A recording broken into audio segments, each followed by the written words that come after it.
B168.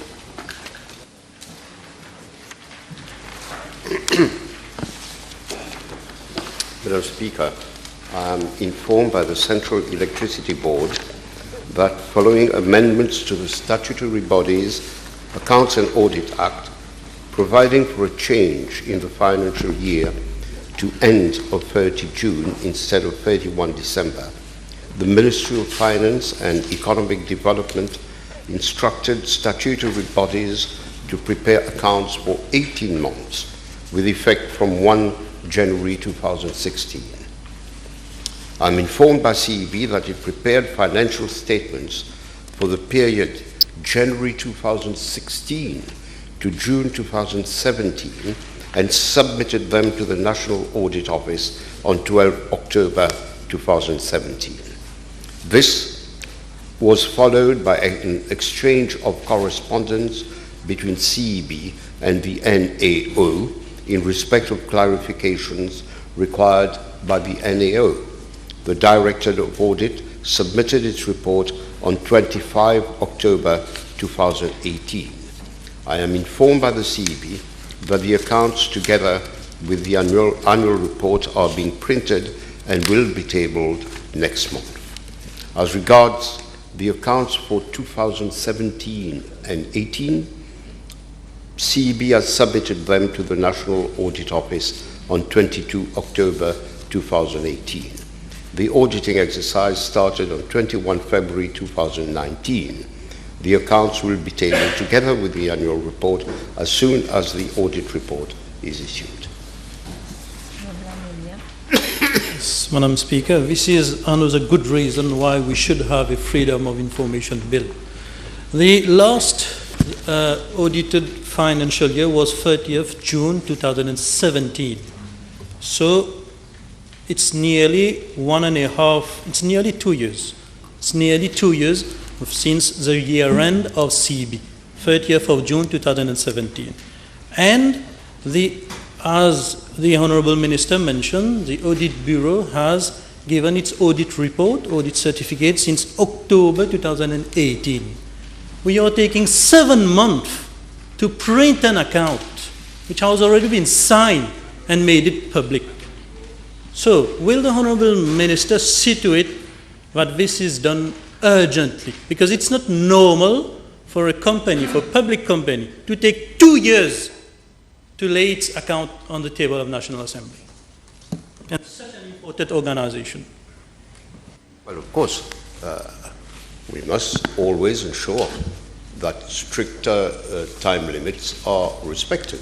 I have myself spoken to the Chief Financial Officer to impart my sense of dissatisfaction with that delay. But he has explained to me certain things.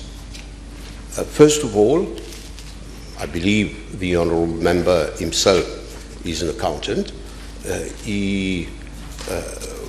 Once the accounts are printed, are ready, then you need to prepare the annual report. And that takes time because you need to consult so many persons involved in the process, and finally go to different committees and the board, and this is why it has taken all this time. Those are the explanations which I received from the Chief Financial Officer. I have no reason to disbelieve him.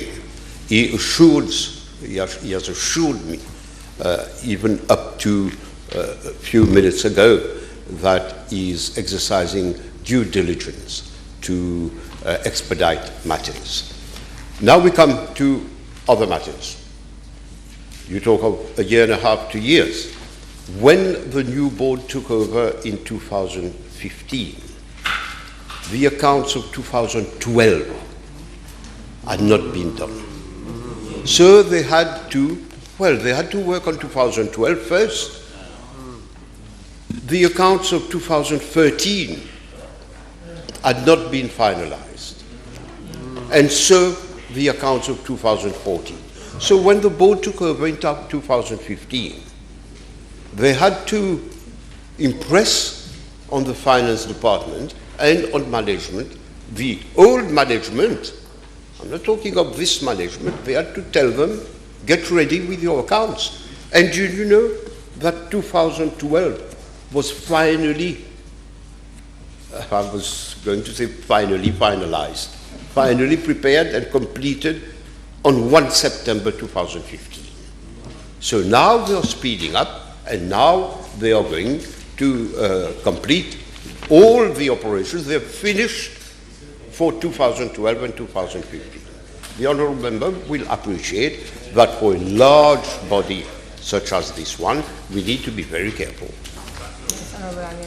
Speaker, clearly there's a big problem in CEB. Be it last government, be it this government, nothing has changed. Nothing's changed. It's taking more than 2 years to lay audited accounts. And let me beg to differ. I would like to differ with what Honourable Vice Minister just mentioned. That they had to get the audit report, audit certificate to start preparing the annual report. Where on earth you need audit report, audit certificate to prepare annual report? Annual report can be prepared just after year end. So you don't need, because is, it's you who gives the figures to the auditors. So what is your question? So my question to the Honourable Minister is that it's high time to look after CEB, accounting department, and that things should be changed. Well, I said I believe the honourable member to be an accountant. I still maintain that belief, but I am just a puny lawyer. I've always known that you can't publish an annual report based on figures which have not been audited. I mean, this is a large organization. These are not small companies with small accountants. We've got to be serious. Now, with regard to delay, yes, I've told the honourable member. I've expressed my dissatisfaction. I entirely agree on this. But I have given the circumstances and the explanations of the Chief Financial Officer, and I have no reason to doubt the veracity of his explanations. They had 3 years to catch up, and that is why the delays are ongoing.